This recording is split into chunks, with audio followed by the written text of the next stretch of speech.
Black woman denied flight on her own private jet. Pilot gets fired instantly when he learns the truth. The tension in the private terminal was palpable as security guards eyed the elegantly dressed black woman standing calmly at the counter.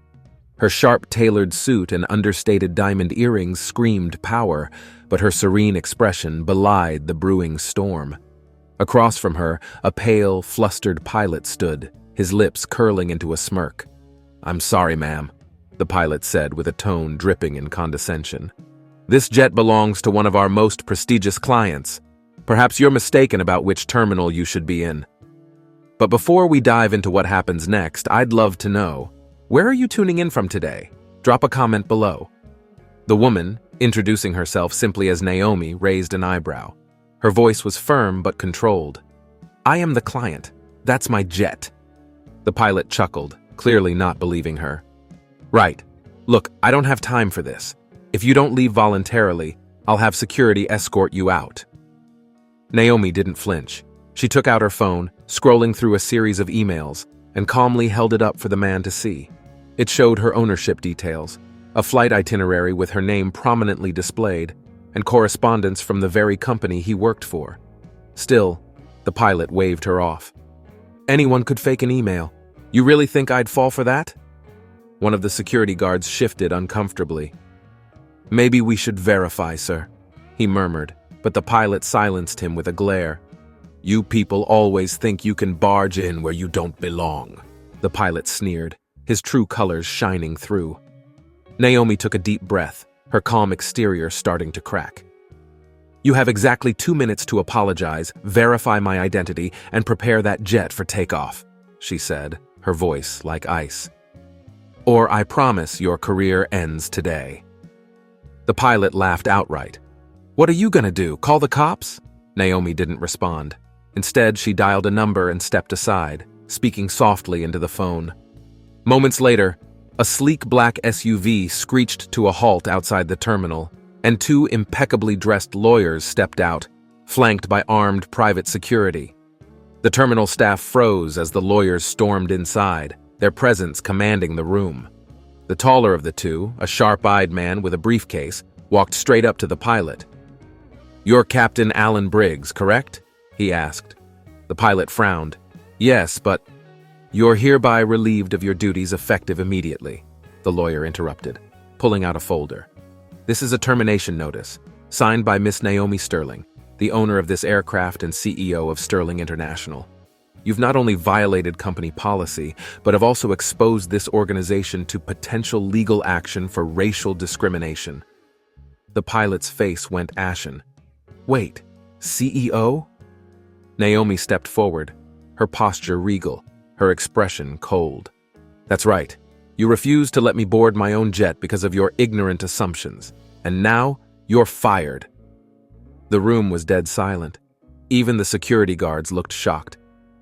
"Miss Sterling, I didn't know," the pilot stammered, but Naomi raised a hand to silence him. "You didn't care to know," she said sharply. "You assumed, and your assumption has consequences." The pilot tried to protest, but the private security guards were already escorting him out of the terminal. Once he was gone, Naomi turned to the remaining staff. "Is the jet ready for departure?" Yes, ma'am," one of the attendants stammered, fumbling with the paperwork. "Good. I'm late for a board meeting," Naomi said, striding toward the jet with her lawyers following close behind. As she boarded her plane, she glanced back at the stunned staff in the terminal. "Next time," she called out, "treat every client with respect. You never know who you're dealing with."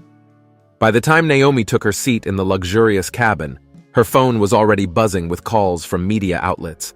Word of the incident had spread, and reporters were eager to cover the story of the billionaire CEO who had taken swift action against racism. Naomi sighed, staring out the window as the jet began to taxi. She hadn't asked for this attention, but she wouldn't shy away from it either. This wasn't just about her, it was about sending a message. As the plane soared into the sky, Naomi smiled faintly. Somewhere on the ground, a man who had tried to diminish her was now facing the fallout of his actions. And she? She was flying high, exactly where she belonged. As the jet soared through the skies, Naomi leaned back in her seat, the hum of the engines a soothing backdrop to her thoughts. Her personal assistant Rachel sat across from her, quietly reviewing files on a tablet. "Did you get everything sorted with the crew after the incident?" Naomi asked, her tone calm but edged with authority. Rachel nodded. "Yes, ma'am. A replacement pilot was already on standby and the rest of the staff have been thoroughly briefed on protocol moving forward." "Good," Naomi said. "Make sure the entire team understands that this kind of behavior will not be tolerated. I don't care how long someone's been in the industry. If they can't respect my guests, my colleagues, or me, they don't belong here." Rachel made a note, her respect for Naomi evident. "Understood." Naomi turned her gaze to the sprawling clouds outside. She wasn't one to dwell on negativity, but the pilot's blatant disrespect had struck a nerve. It wasn't the first time she had encountered someone who underestimated her. From boardrooms to business deals, she had fought tooth and nail to build Sterling International into the global powerhouse it was today.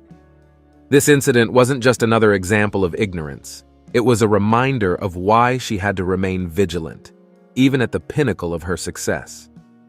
"Ma'am," Rachel ventured, interrupting her thoughts, "we've arrived at cruising altitude. Would you like anything to eat or drink before we review the agenda for your meeting?" "Not just yet," Naomi replied. "I need a moment." Rachel nodded and returned to her files, leaving Naomi to her thoughts. An hour later, as the jet began its descent toward her destination, Naomi checked her watch. The board meeting she was heading to was critical, a merger that could redefine the industry. She would be walking into a room filled with some of the most powerful individuals in the world. But Naomi didn't feel intimidated. She never did. When the jet landed, the ground crew greeted her with professionalism and respect. A sleek town car was waiting on the tarmac to whisk her away to the meeting. Naomi stepped out of the jet with her head held high, her heels clicking against the asphalt. As the car sped toward the city, Rachel handed her a folder. "Everything you need for the meeting, ma'am. Also, the new pilot has requested to personally apologize for the inconvenience earlier." Naomi didn't look up from the folder. "No need. Actions speak louder than words, and I've already taken action." Rachel smiled faintly. She admired Naomi's no-nonsense approach. It was what made her one of the most formidable CEOs in the world. As the car pulled up to the towering skyscraper where the meeting was being held, Naomi stepped out, her confidence radiating. The events of the morning were behind her. She had handled it, just as she handled everything else in her life, with grace, precision, and power. And she knew that the next time someone underestimated her, the outcome would be the same. Because Naomi Sterling wasn't just any CEO, she was a force to be reckoned with. Drop a comment if you enjoyed this story. It doesn't cost you anything, and you'll make me very happy. Thank you, and I look forward to your like.